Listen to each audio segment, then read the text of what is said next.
E aí, pessoal, bem-vindos a mais uma exploração profunda dos bastidores da tecnologia. Hoje a gente vai embarcar numa jornada incrível para entender os mecanismos mais obscuros e fascinantes da linguagem C. Sabe, é muito comum a gente pensar no C como aquela linguagem super estrita, com tipos super rígidos, né? Mas a verdade é que a programação genérica de tipos sempre esteve por ali, operando escondidinha nos bastidores. Então bora desvendar como essa mágica toda acontece, desde as raízes da linguagem até as inovações mais recentes. Bom, dando uma olhada rápida no nosso roteiro de hoje, a gente vai passar por 5 pontos essenciais.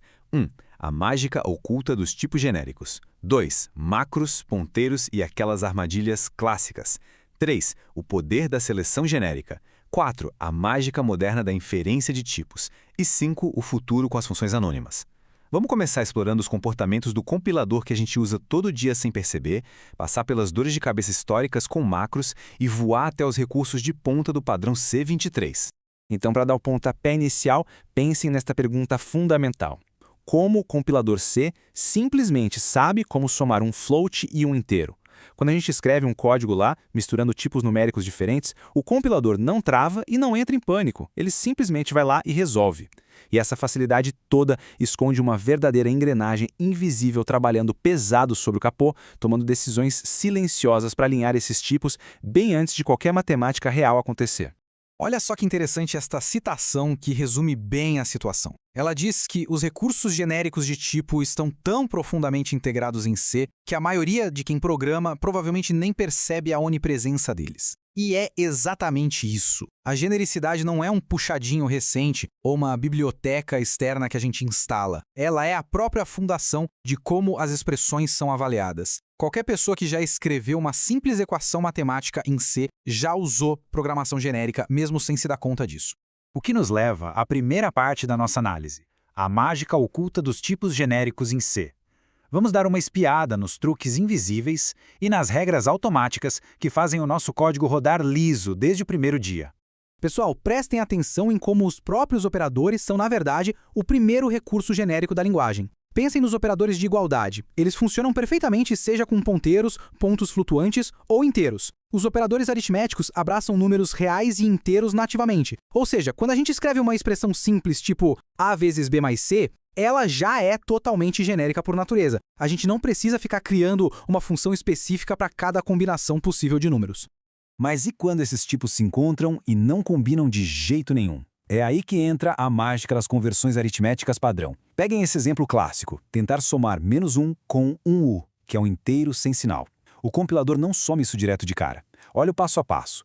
Primeiro, ele avalia o valor negativo. Aí, por causa daquele operando sem sinal ali do lado, ele converte o -1 para um inteiro sem sinal, o que gera aquele valor gigantesco, o famoso oint_max. E é só no passo final que a adição acontece, dando a volta no limite e milagrosamente resultando em 0. É uma dança super complexa de promoções de tipo acontecendo a cada vez que a gente compila o código.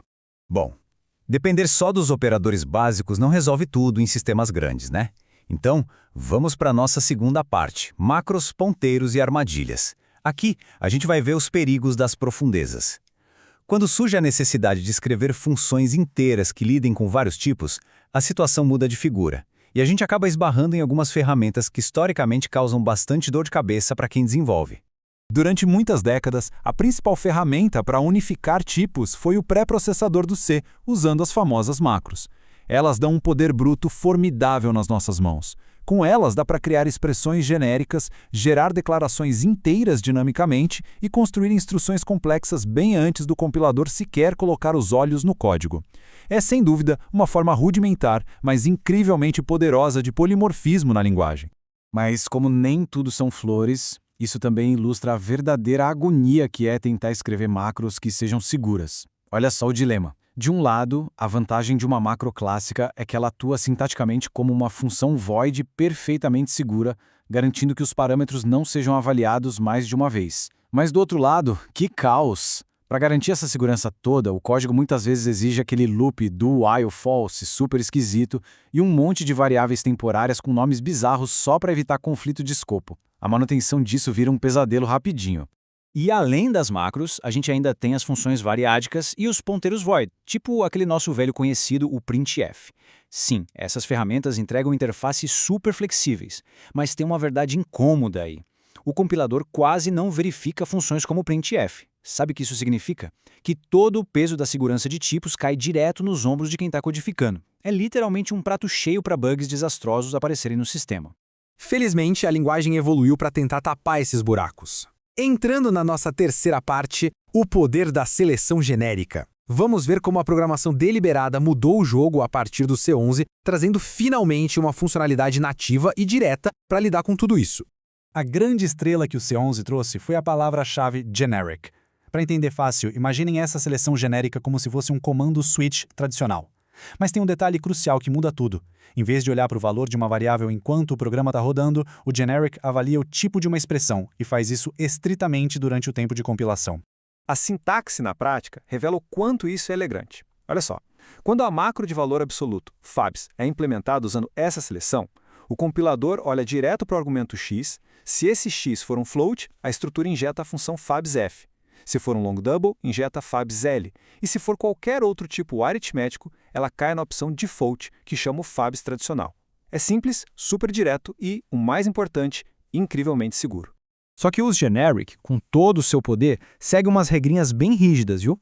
Como a verificação rola na compilação, o tipo resultante já fica cravado de cara, o que é ótimo para o compilador conseguir otimizar o código. Mas as opções de tipos que a gente coloca lá dentro precisam ser totalmente incompatíveis entre si e não podem ter qualificadores como const, e tem um detalhe importantíssimo. Mesmo os caminhos que o compilador não escolher, obrigatoriamente precisam ter um código sintaticamente válido.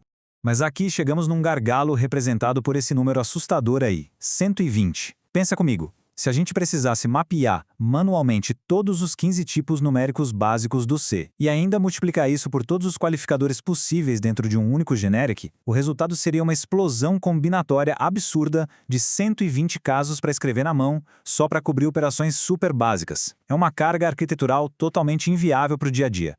E é exatamente para salvar a gente dessa explosão combinatória que chegamos na nossa quarta parte, mágica moderna com a inferência de tipos.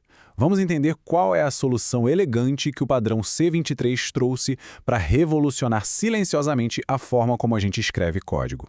Basicamente, a inferência de tipos liberta o código daquela obrigação chata de declarar montanhas de variações explícitas, trazendo as palavras-chave auto e type off. O padrão C23 agora permite que o compilador olhe para o que está do lado direito de uma atribuição, pense um pouquinho e deduza automaticamente e com total segurança qual é o tipo da variável que está do lado esquerdo. Dá só uma olhada nesse fragmento de código. Ele mostra o conceito de um jeito muito claro. Em vez da gente ficar usando artifícios bizarros para descobrir se o ponteiro é de um inteiro ou de um ponto flutuante, a palavra auto faz todo o trabalho sujo. Ela abraça a expressão, trava o tipo correto de forma invisível ali na hora da compilação e ainda aplica o qualificador const numa boa. O código fica enxuto, limpo e com zero ambiguidades. Claro que, para tirar o máximo proveito do C23, a gente tem que seguir algumas boas práticas e separar os papéis. A grande dica é: prefira a palavra auto para as inicializações normais de variáveis do dia a dia. Já o typeof, deixa ele guardado para cenários mais complexos, tipo quando precisar testar compatibilidades de tipos dentro de lógicas mais estruturais, ou para criar traits de tipo em tempo de compilação, consultando as propriedades de uma variável sem precisar avaliar ela de fato. Navegando agora para as águas mais profundas dessa linguagem incrível, chegamos à nossa última parte, o futuro com as funções anônimas. É aqui que a gente vê como finalmente dá para escapar daquela velha armadilha das macros. Porque mesmo com o poder do C23, ainda existem algumas barreiras chatas para quebrar. E a principal barreira é esta. Apesar de todo o alívio que a inferência do C23 trouxe, as macros seguras tradicionais, lembra daquelas com o loop do, while, false, elas continuam sem poder retornar um valor e não podem ser usadas direto como expressões. Ou seja, elas são ótimas para executar blocos de ação, mas falham miseravelmente quando a gente precisa que a macro opere matematicamente, fluindo como parte de uma equação maior. É por isso que cada vez mais extensões de compiladores estão abraçando conceitos mais modernos, tipo expressões compostas, closures e até as lambdas, bem no estilo do C++. Os ganhos são absurdos. Essas construções agem exatamente como se fosse uma chamada de função sem nome. Elas acabam de vez com o risco de avaliar uma variável duas vezes, consertam magicamente os erros que a gente comete misturando os sinais e ainda conseguem retornar valores com a tipagem inferida de forma impecável. E toda essa evolução fantástica deixa a gente com uma provocação para pensar. Será que as macros tradicionais vão conseguir sobreviver à era do C23? Com todos esses recursos nativos de inferência engolindo rapidamente os velhos truques de pré-processador e com as funções anônimas de espontâneo no horizonte, o nosso arsenal hoje permite escrever um código que é infinitamente mais elegante, mais seguro e puramente genérico. É, sem dúvida, uma época incrível para a gente reavaliar nossas velhas arquiteturas. Muito obrigado por acompanhar essa exploração de hoje, pessoal. Esperamos que essa visão geral traga novos horizontes para os projetos de todo mundo. Um grande abraço e até a próxima.